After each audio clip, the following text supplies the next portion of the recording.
Video ini hanya untuk mereka yang punya logika. Bagi yang tidak punya logika, skip aja. Istilah mu'alaf kembali ramai terdengar, dan lagi-lagi tidak dalam konotasi positif. Ini menyangkut seorang mu'alaf bernama Agustan. Dia ini konon mantan pendeta yang masuk Islam beberapa tahun yang lalu. Sayangnya setelah masuk Islam, ia sering melecehkan agama lamanya, Kristen.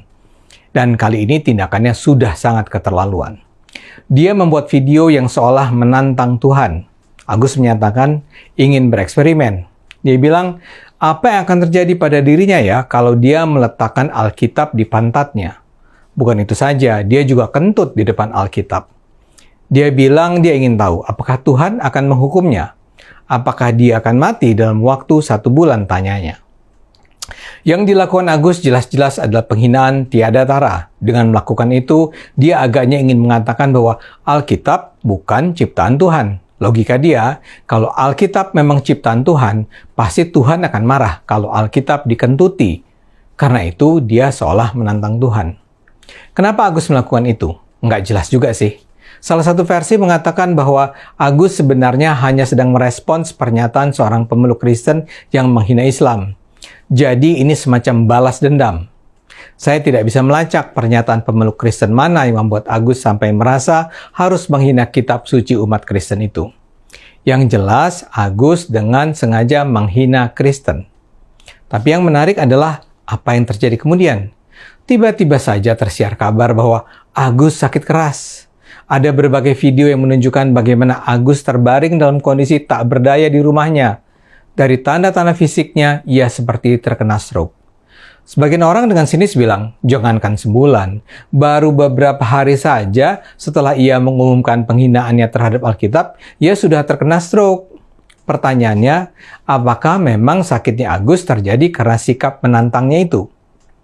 Jawabannya tergantung. Anda menggunakan pendekatan rasional atau spiritual dan supranatural. Kalau jawaban rasionalnya ya Agus memang sakit karena kondisi kesehatannya memburuk.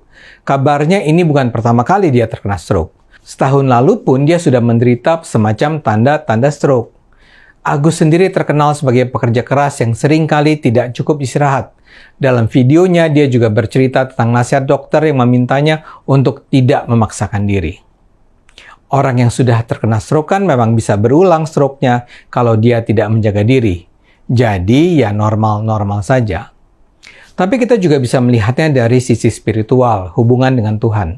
Agus sendiri kan tentu bicara dengan asumsi Tuhan memang ada dan mengintervensi kehidupan manusia. Dia terkesan meminta jawaban apakah Alkitab memang adalah buku yang sesat. Dengan kata lain, Agus menunggu jawaban.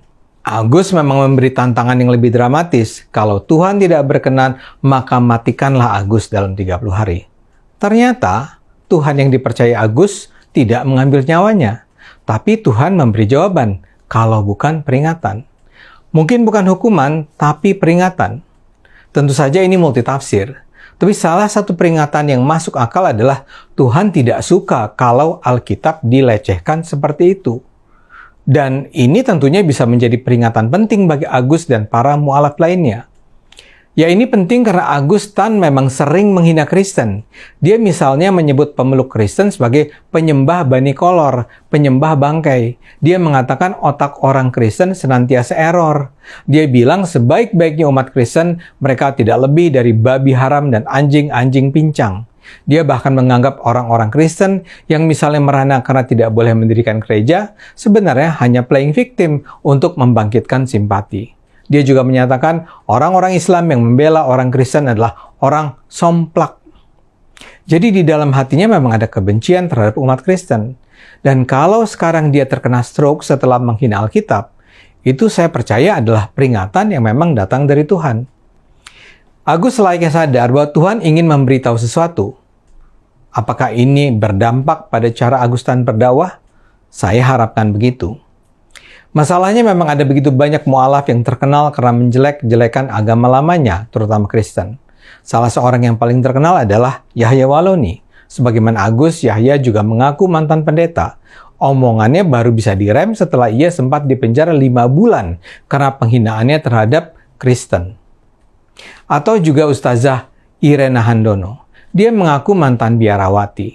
Dalam ceramahnya dia juga suka sekali menjelek-jelekan Kristen.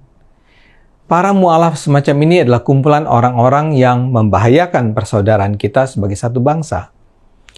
Nah, dalam hal ini, Augustan mungkin perlu belajar dari putrinya Zeldia. Gadis ini nampak sangat sayang pada ayahnya. Ketika Agus sakit, Zeldia yang merawatnya. Tapi yang penting, Zeldia ini beragama Kristen. Dia adalah putri dari pernikahan Agus pertama. Agus berpisah dengan ibu Zeldia sejak Agus menjadi mu'alaf. Agus terlihat berharap sekali Zeldia mengikuti jejaknya masuk Islam. Ada sebuah video yang menampilkan Agus dan putrinya ini bercakap-cakap. Dalam percakapan itu, Agus bilang bahwa jutaan orang Indonesia mendoakan agar Zeldia masuk Islam. Agus menyatakan kalau Zeldia masuk Islam, dia akan membuat pesta besar. Bahkan Agus mencecar keyakinan Zeldia tentang Tuhan Yesus. Tapi dengan santun, gadis cantik ini selalu menolak permintaan ayahnya. Dan Zeldia dengan penuh hormat menyatakan bahwa dia tetap mendoakan sang ayah tetap dengan keyakinannya, tapi berkurang marah-marahnya. Zeldia ini sangat mengagumkan. Saya berharap Augustan mau belajar dari sang putri. Ayo gunakan akal sehat, karena hanya dengan akal sehat bangsa ini akan selamat.